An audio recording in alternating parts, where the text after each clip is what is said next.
Let's explore.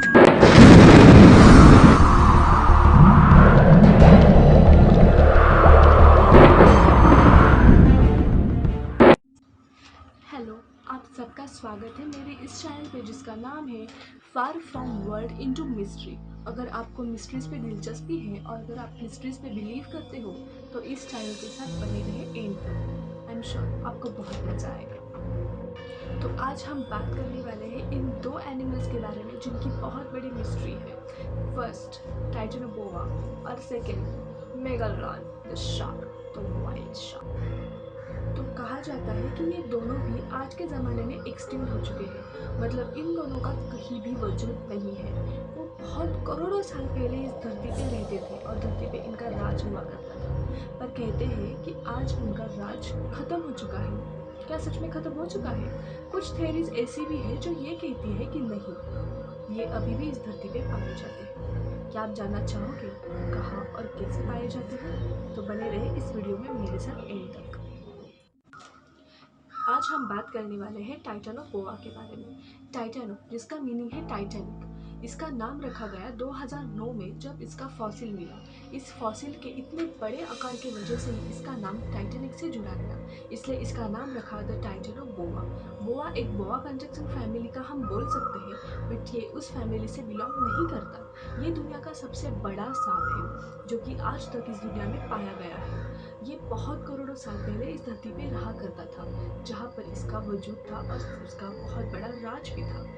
कहा जाता है कि ये सांप एक दलदल इलाके पे रहता था, पानी में भी रह सकता था और ज़मीन पे भी रह सकता था। साइंटिस्ट इस सांप की बराबरी टीरेक्स के साथ भी करते हैं कि अगर ये टीरेक्स के साथ भी भिड़ गया तो भी इसको बहुत कम खरोंच आएगी। ये इतना ताकतवर था। इसकी जकड़ने की क्षमता भी आज के पाइथन्स और एनाकोंडा से 10,000 गुना ज़्यादा थी।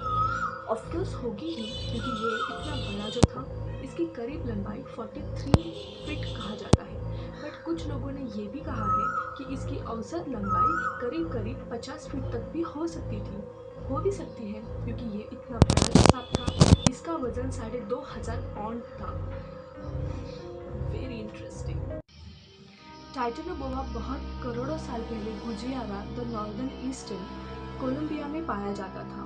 वो वहाँ पर रहता था, उसका वहाँ पर अस्तित्व था। पर अभी 2009 में जोनाथन ब्लॉच नामक एक साइंटिस्ट और उसकी टीम ने सेरेजन फॉर्मेशन में, मतलब जो कि एक कोल माइन है। अगर कोई लोग सेरेजन फॉर्मेशन का मीनिंग नहीं जानते तो मैं उन्हें बताना चाहती हूँ। इसका ये मीनिंग होता है कि एक ऐसा फॉर्मेशन जो जियोलॉजी से जुड़ा होता है, मतलब जियोलॉजिकल फॉर्मेशन। इस फॉर्मेशन में एक कोल माइन है, मतलब एक कोयले की खान है, जहाँ पर इस सांप के फॉसिल्स मिले। और ये फॉसिल्स इतने बड़े थे कि आज तक का ये एक रिकॉर्ड है। यहाँ पर मिले हुए फॉसिल्स 43 फीट लंबे सांप के थे, मतलब ये फॉसिल्स एक टाइटेनोबोआ के थे। जोनाथन ब्लॉच ने यह भी कहा है कि ये फॉसिल्स आज तक के पाए जाने वाले सबसे बड़े और सबसे लंबे फॉसिल्स में से एक है। जोनाथन ब्लॉच जो कि एक साइंटिस्ट है, बिलोंग करते हैं यूनिवर्सिटी ऑफ कोलंबिया, जो कि वर्टिब्रेट का स्पेशलाइजेशन में भी इसको बहुत ज़्यादा मान्यता मिली है। सेरेजन फॉर्मेशन में मिले हुए इस टाइटेनोबोआ के फॉसिल्स पैलेंटोलॉजिस्ट, मतलब जो फॉसिल्स पे स्टडी करते हैं उन्हें पैलेंटोलॉजिस्ट बोला जाता है। उन लोगों ने, मतलब पैलेंटोलॉजिस्ट ने कहा है कि ये फॉसिल्स करीब करीब 60 मिलियन ईयर्स एगो, मतलब इतने करोड़ों ईयर्स। अब हम बात करेंगे टाइटेनोबोआ के एक्सटिंक्ट होने के लिए। एक्चुअली कहा जाता है टाइटेनोबोआ एक्सटिंक्ट हो गया बिकॉज ऑफ देयर प्रेज, मतलब उसके शिकार के कम बचे हुए हालातों की वजह से। मतलब टाइटेनोबोआ धरती पर भी रहता था और दलदली इलाके यानी कि पानी में भी रहता था। टाइटेनोबोआ सबसे बड़े बड़े क्रोकोडाइल्स का शिकार करता था, प्लस वो बड़े मैमल्स का भी शिकार करता था। टाइटेनोबोआ स्नेक्स भी खाता था, जिसकी वजह से उसका आकार इतना बड़ा हो चुका था।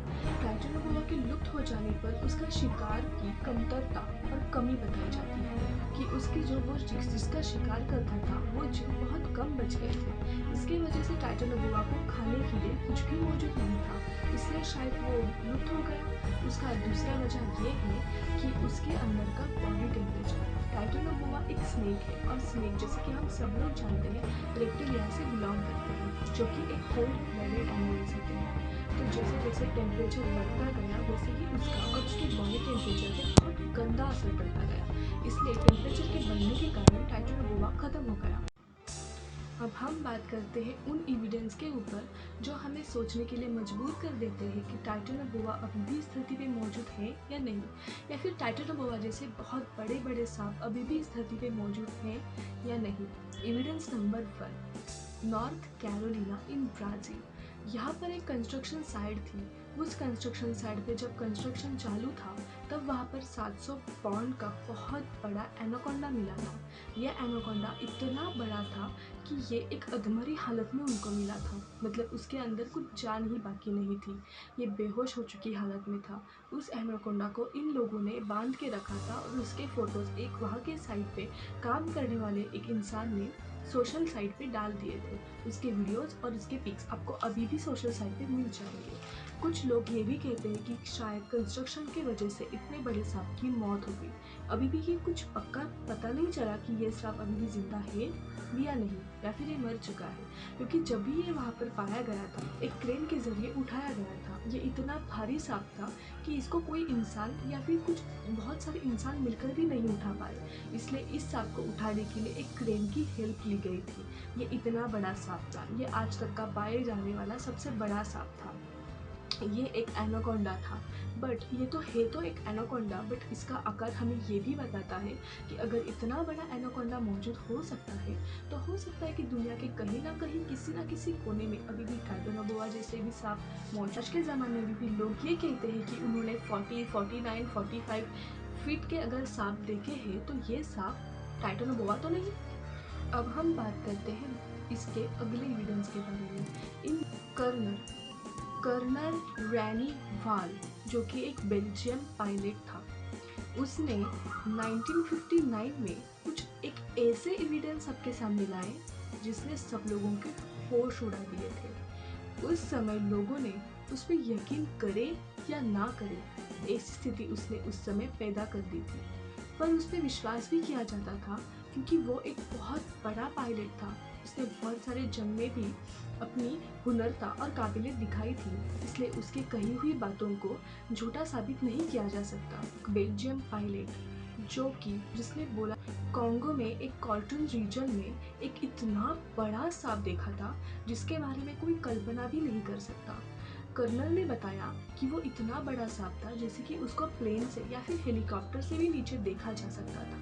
बट कर्नल ने कहा था कि उसने जब उस सांप को देखा तो ऐसा लगा कि उस सांप की कम से कम 200 फीट का वो सांप था। उसकी लंबाई करीब 200 फीट थी। Can you believe that? जब कर्नल ने ये बात बताई तब लोगों के होश उड़ गए। वहाँ पर उस ज़माने में ब्लैक एंड वाइट कैमरेज मौजूद थे। तब कर्नल ने उस सांप की फ़ोटोज़ लेना चालू कर दिया, बट इतने लंबे सांप को इतने दूर से देखना कर्नल को कुछ अच्छा नहीं लगा, तो कर्नल ने अपना प्लेन नीचे ले लिया। और जब उसने उसका प्लेन उस सांप के थोड़े से नज़दीक लेना चाहा, जिसके वजह से उसको उस सांप के क्लियर एविडेंस के साथ उसके क्लियर फोटोज़ मिल जाए, तब उसने बताया कि उस सांप ने उसके प्लेन के ऊपर हमला किया। वो सांप करीब करीब 10 फीट तक ऊपर 10 फीट तक ऊपर आके उस प्लेन पे अटैक किया। क्या ये पॉसिबल है? बट कर्नल ने उसी के एक इंटरव्यू में इसका बयान भी दिया था। ये रहा उसका interview. Over the road where the snake was able to let the man take a picture of it, and I made certainly between 4 and 6 passes right over the road where the snake was in. By then I was already flying for 25 years, so I have a very good experience of measuring things. And I would say the snake I saw there was close to 50 foot. Close to 50 feet. I don't know you say 50 foot or 50 feet. But very dark green. Deep green brown. It is very wide. Now when I came down on that snake in his hole, and I would say at about 25-30 foot up, the snake raised up by about, I would say, 10 foot. And I could very clearly, closely see the head. ने बताया कि उसकी बेली का जो reason था वो पूरा white colour था। उसके जॉज इतने बड़े थे कि वो किसी का भी कचुम्बर बना देता। कर्नल ने बताया कि उसका जो मुंह का और जॉ का शेप था वो वी शेप था। इसकी सारी बातें देखते हुए जूलॉजिस्ट और साइंटिस्ट ने यही सोचा और उन्होंने इस फोटो को अच्छे से जानकारी के साथ जब पड़ताल चालू की तब वो एक ही निष्कर्ष पे पहुंचे और वो ये था कि कर्नर की बातें सच थी।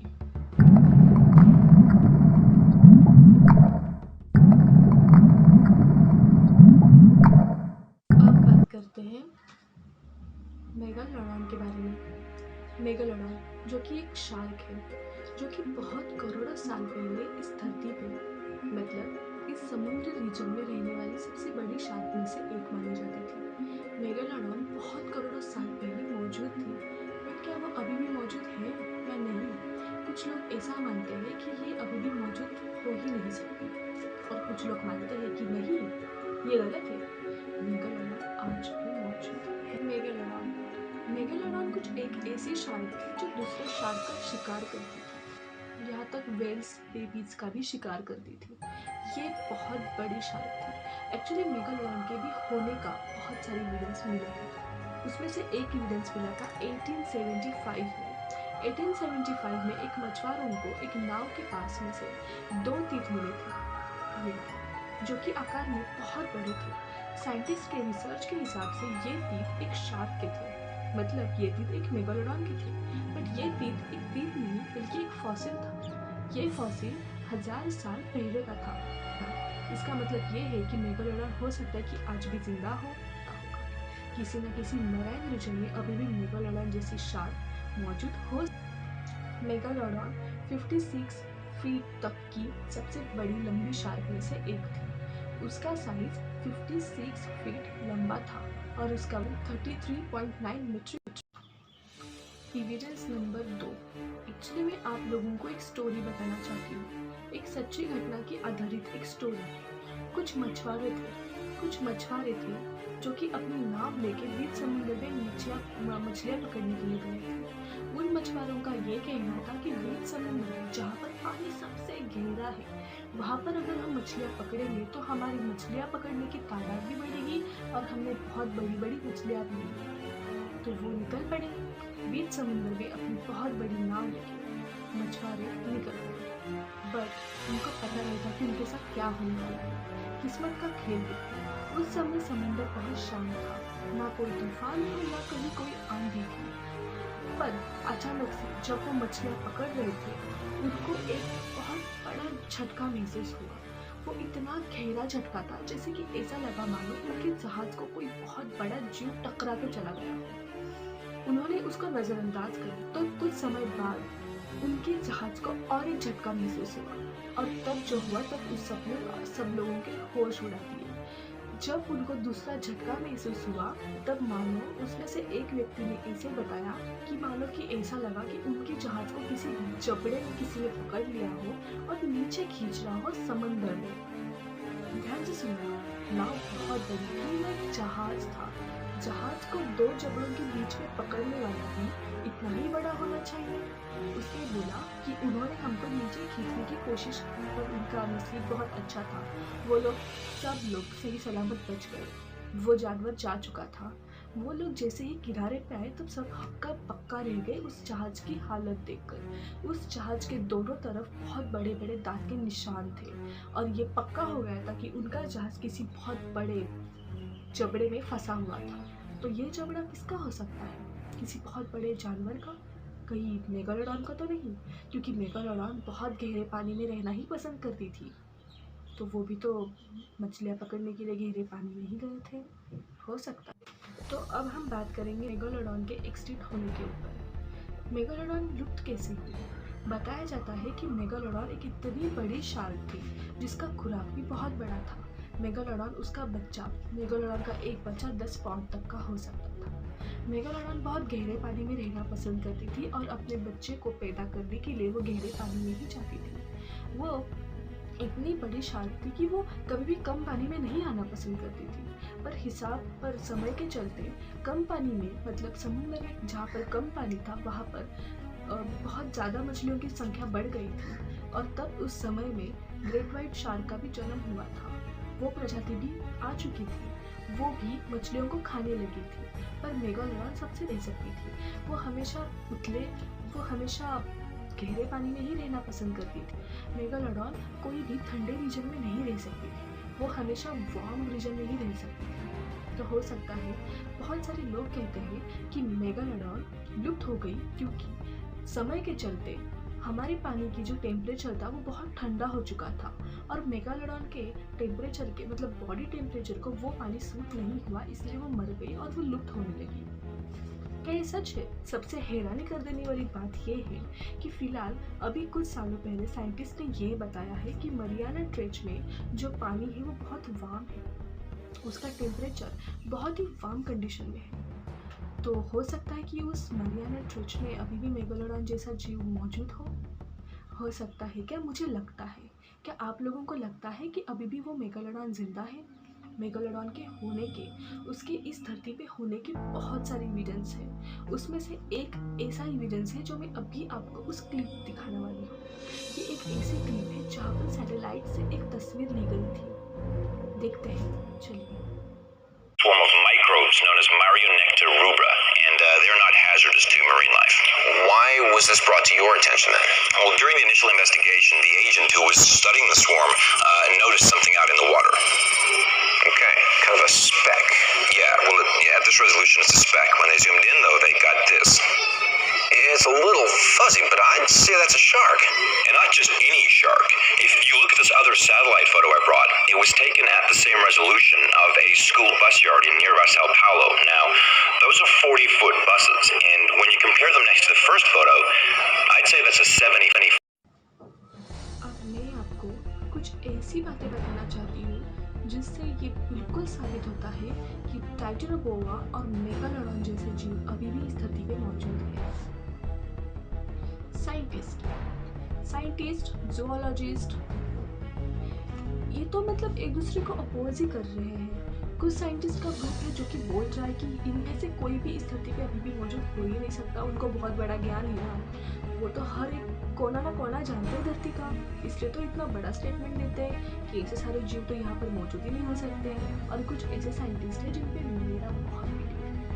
वो साइंटिस्ट ये बोलते हैं कि नहीं, अभी भी चांसेस है कि मिस्टीरियस क्रीचर्स अभी भी हमारे धरती पे मौजूद हैं। जैसे कि अगर हम देखें तो प्रजाति है, एक स्पीसीज है, एक फिश जिसका नाम है सिलिकन फिश। ये फिश एक ऐसी फिश है जो बहुत गहरे पानी में मिलती है। और आपको एक हैरानी कर देने वाली एक बात बताऊं तो साइंटिस्ट ने यह फिश कब की एक्सटिंक्ट हो चुकी है ऐसा बोला था, ऐसा स्टेटमेंट दिया था कि यह फिश बहुत पहले ही एक्सटिंक्ट हो चुकी है। एक्चुअली बताया जाता है कि सिलिकन फिश डायनासोर्स के ज़माने से इस धरती पे रहती है। जैसे कि अगर हम देखा जाए तो क्रोकोडाइल्स को जैसे हम डायनासोर्स के साथ कंबाइन करते हैं कि क्रोकोडाइल्स डायनासोर्स के उस समय से इस समय तक रहते आ रही है, वैसे ही सिलिकन फिश भी उस समय से अभी तक रहती आ रही है। पर साइंटिस्ट जो कि अपने आप को ज़्यादा होशियार समझते हैं, उनका एक ग्रुप होता है जो कि इन सारी बातों को विश्वास में ही नहीं रखते। उन्होंने कहा था कि ये पॉसिबल ही नहीं है, सिलिकन फिश बहुत पहले एक्सटिंक्ट हो चुकी है। एक स्पीसीज मिली थी, एक नाम था मेगा माउथ शार्क। ये थी वो शार्क। ये शार्क के बारे में तो साइंटिस्ट को पता भी नहीं था। ये आज तक का सबसे पाया जाने वाला नया स्पीसीज पाया गया है शार्क का, जो डिस्कवर हुआ है फिलहाल अभी। तो ऐसे कितने क्रीचर्स हैं जो अभी भी डिस्कवर नहीं हुए हैं। मराइन लाइफ, जिसको आप इतनी आसानी से मराइन लाइफ बोल देते हैं, उसका सिर्फ 5% ही हम लोगों ने ढूंढ निकाला है। सिर्फ 5% ही हमारी दुनिया उसके बारे में जानती है। बाकी का 95% तो अभी भी रहस्य, अभी भी मिस्ट्री है। उस 95% में क्या क्या हो सकता है ये आप ही मुझे बताइए। क्या आप मिस्ट्रीज पे विश्वास रखते हो? क्या आपको लगता है टाइटेनोबोआ और मेगालोडॉन जैसे जीव अभी भी स्थिति पे मौजूद है? तो आज के वीडियो में बस इतना ही। मैं आपको प्रॉमिस करती हूँ इसके आगे का वीडियो भी इतना ही दिलचस्प होगा और इतना ही इंटरेस्ट के साथ आप वो भी वीडियो देखेंगे। और हाँ, वो वीडियो होगा हम सबका फेवरेट सब्जेक्ट मरमेड्स के बारे में। अगर आप मरमेड्स के बारे में कुछ ऐसे ही फैक्ट्स, एविडेंस और मिस्ट्रीज जानना चाहते हो तो मेरे चैनल पर सब्सक्राइब करो और इस बेल आइकन को भी दबाओ डालूंगी, तब उसका नोटिफिकेशन आपको मिल जाएगा। और आप पा सकते हो मेरे ऐसे ही मिस्टीरियस वीडियोस हर रोज़। तो please follow and press bell icon. Take care and thank you for watching my video. See you soon.